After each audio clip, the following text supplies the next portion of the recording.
ଆଜିର ଗପ ବଗ ଓ କଙ୍କଡା।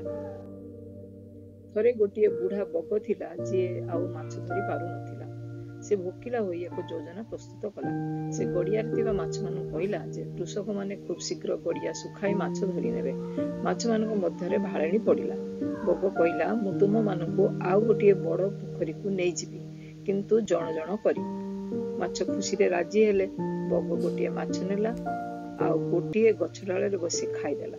ଧୀରେ ଧୀରେ ସେ ଏମିତି ଅନେକ ମାଛ ଖାଇଦେଲା।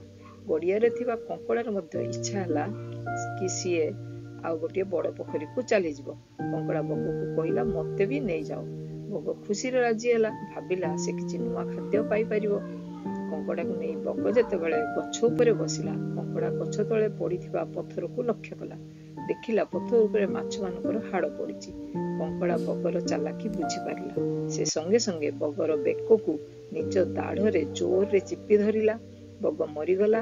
ତାପରେ କଙ୍କଡା ପୁରୁଣା ଗଡିଆକୁ ଯାଇ ଅନ୍ୟମାନଙ୍କୁ ଜଣାଇଲା। ମାଛମାନେ କଙ୍କଡାକୁ ଅନେକ ଧନ୍ୟବାଦ ଦେଲେ।